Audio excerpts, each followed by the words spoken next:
Welcome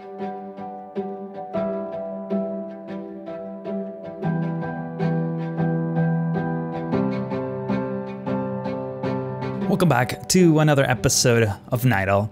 In this episode, we're going to be working on our first industrial area. It's been 35 episodes, and this is literally the first time where I'm actually going to be working and detailing some industrial buildings. And I'm not even going to be finished because my goal was to fill that entire area that you see in the middle of the screen.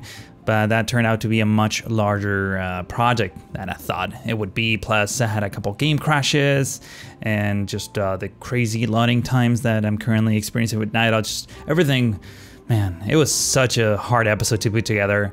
So yeah, I really hope you enjoy it. I'm liking the results so far, but I definitely want to come back and add a lot of detail. And I'm gonna get into well, more specifics as this episode rolls by. But before I say anything else, I do want to mention that I have some announcements that I want to make. I just decided to leave them for the end of the episode because not everyone is interested, but it's mostly affects or talks about the schedule for the coming month of August. So if you're interested, just make sure to stick around right before the cinematics and the before and after and all that good stuff. So what the crap am I doing here, you might be wondering. So here's the thing. I pretty much, since I started working on this project, I realized that I wanted to live these, well, just this whole area underneath the bridge as the industrial, or at least one of the industrial areas in Nydal. And I thought, well, I mean, we always had those buildings. We have those giant tanks that you see at the bottom of the screen there on the right. Those, I think, are power plants. Next to them, we have these like water treatment plants, or at least parts of them, because they're pretty incomplete. Some water towers, basically everything that was keeping Nydal alive so far. And in order to properly do this, you know, to do it in a scale that's a bit more realistic, I needed more space. So what I ended up doing is just terraforming and extending the area below the bridge, putting some of these very industrial looking keys that I highly recommend. I think these are from Avania's set, if I'm not mistaken, but it has that like rusty reddish hue that just, it's almost as if it doesn't need any additional details. It just looks great by default, and I love it when assets do most of the heavy lifting in terms of decoration. So again, highly recommended. And that said, there's a whole bunch of other ones that that behave in a similar fashion and will definitely help you detail large areas without a lot of work, which I'm always, you know, you gotta work smarter, not harder. That's usually a good you know, rule of thumb. But you know, as I was putting this episode together, as I was working on this underpass right here, you know, if I had to do the entrance to Nydal like all over again, which I'm not going to, that's definitely not the plan, but I kind of, it almost feels like I just backed myself into a corner with that bridge and the way it works. I mean, I love the bridge and I would use it again, but just, it was hard to sort of justify the massive span of the bridge and how high it goes and the fact that there could be buildings underneath, I think. At the end of the episode, I guess I'll let you be the judge of that. I'm pretty happy with how it came out. I think it's a plausible sort of a design. In fact, you can see this in very dense cities all over the world. The one that comes to mind is New York, probably because this is where the bridge belongs from. Actually, no, this is the Bay Bridge, so it's not from New York. Never mind. I know B-Schoolhausen will be very upset about that comment, but it reminds me a lot of New York, I guess is what I'm trying to say. Which, you know, as last time I checked, New York is not in Europe, but again, I'm going for Europe inspired here, not necessarily Europe like perfectly matched and accurate, if that makes any sense. But in my mind, this bridge, you know, a plausible explanation is that there was some series of bridges going across the delta over here at the mouth of this river that used to be the main entrance for Nydal. And at some point, you know, the demand for the city as the city grew in population was a little bit higher, and those bridges were just couldn't be upgraded. In fact, those bridges will probably be added later, just so that this story that I'm about to tell you makes sense, if that makes sense. But I don't know, engineers figured out that it was better to just span over this giant valley with this suspension bridge, and then they added the toll booth that we worked on in the previous episode. And obviously there were already buildings. You can see that some of the buildings that I'm putting down in this industrial area are pretty old looking ones. So as opposed to demolishing this entire industrial area, they just went over it, which I've seen in other places, not just in Europe, but all over the world. So that's sort of my explanation for this bridge, so that I don't have to redo it from scratch.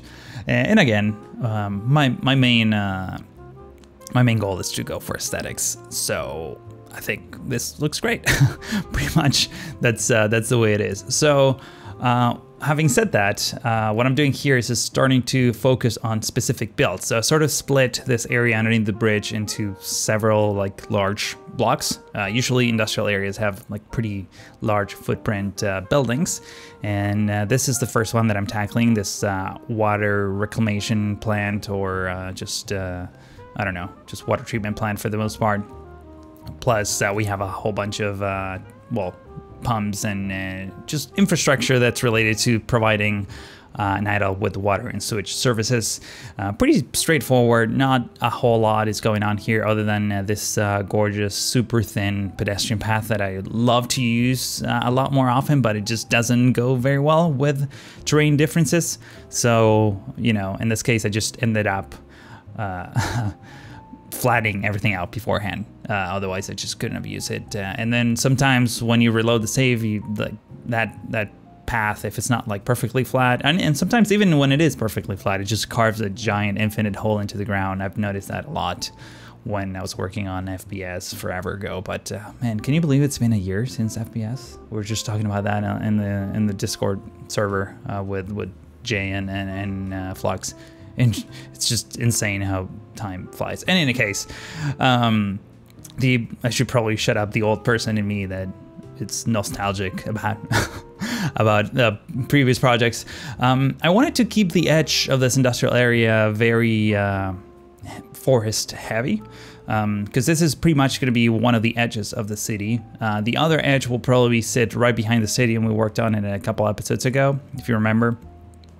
And well, this area, that tower that you saw me put at the top of the hill, I should probably talk about that. That's actually, as far as I can tell, a real water tank from a city. I can't remember exactly which city. I think it's in Germany, if I'm not mistaken.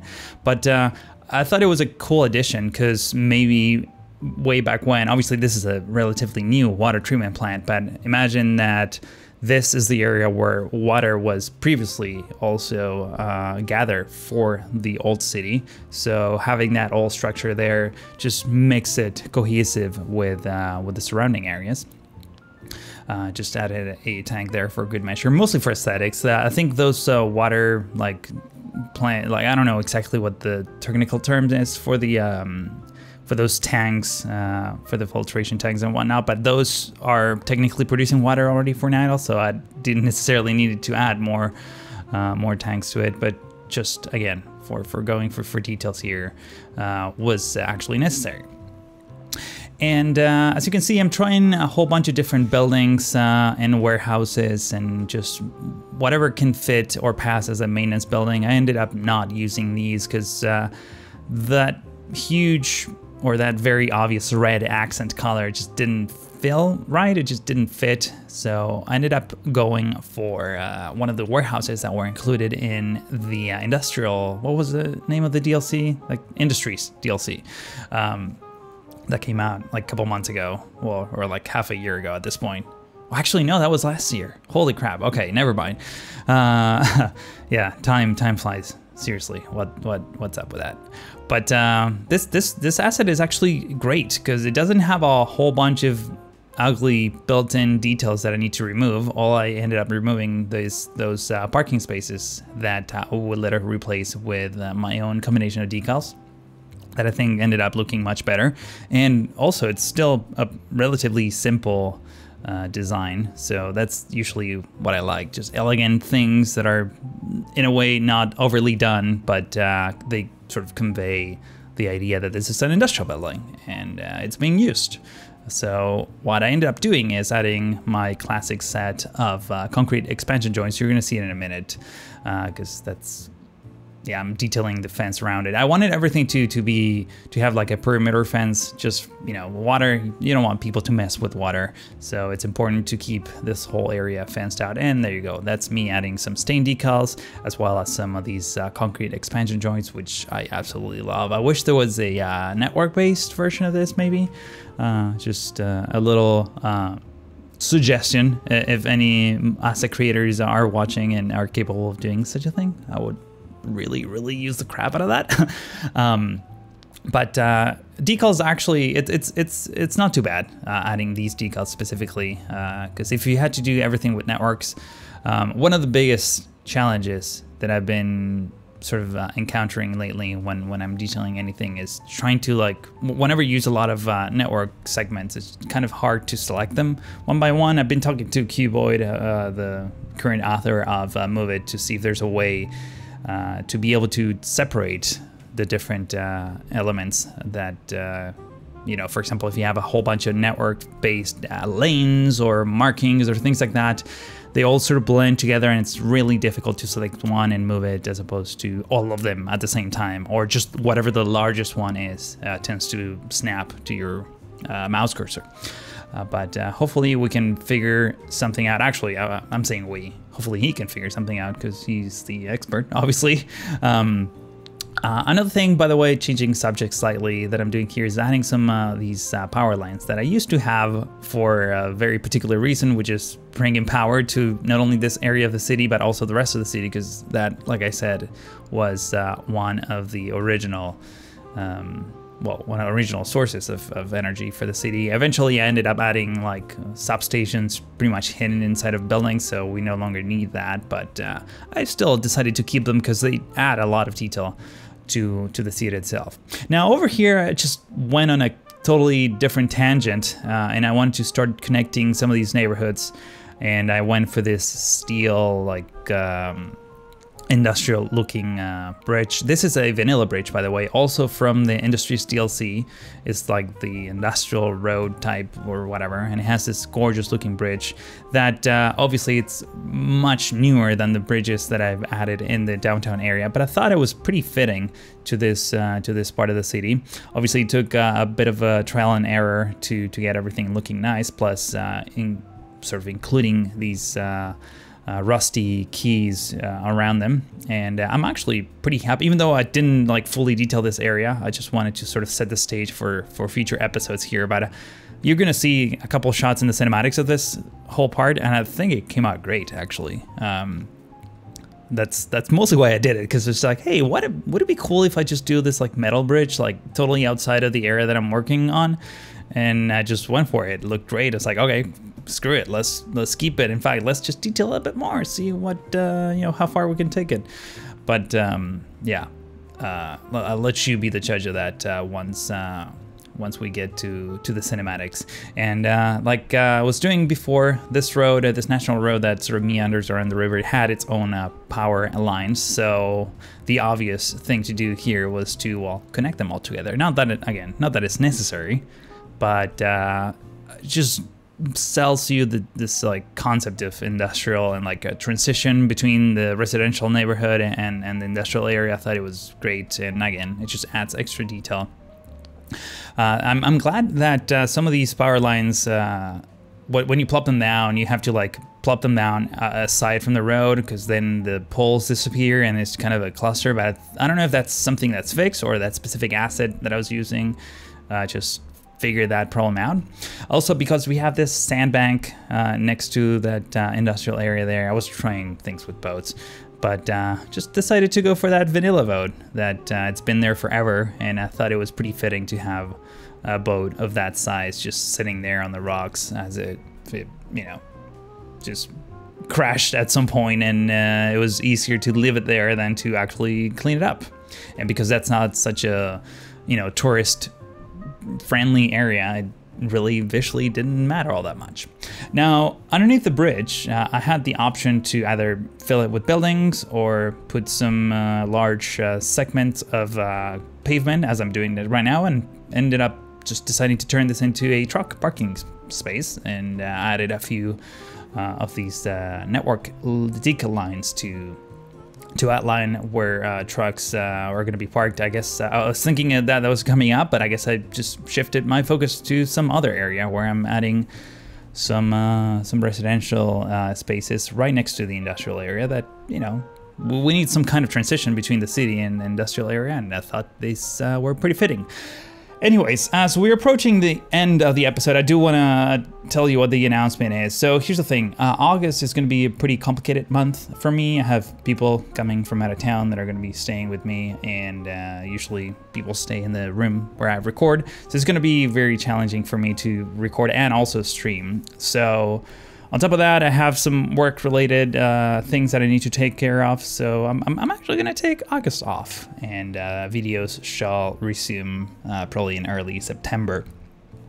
And I also need a little bit of a creative break from Nydal. I kind of hint at this in the previous episode where I was talking about how long the game takes to load and just how everything is a bit of an uphill battle. This episode was particularly hard to put together. I'm happy with the results, but man, it was a bit of a drag to actually get it recorded. So, you know, having a month off I think will help a lot.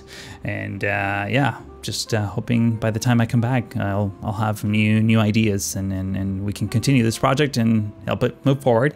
But this is pretty much the moment you've been waiting for, the before and after. Probably a lot of people just skip to this part, but I don't care. This is a time, though, where you should give this video a like. That way you signal YouTube that this video is worth watching. And if you're new to the channel and haven't already, this is also the time for you to subscribe. That way you get notified. But that's pretty much all I have for you today. Thank you so much for watching, and I hope to see you in the next one.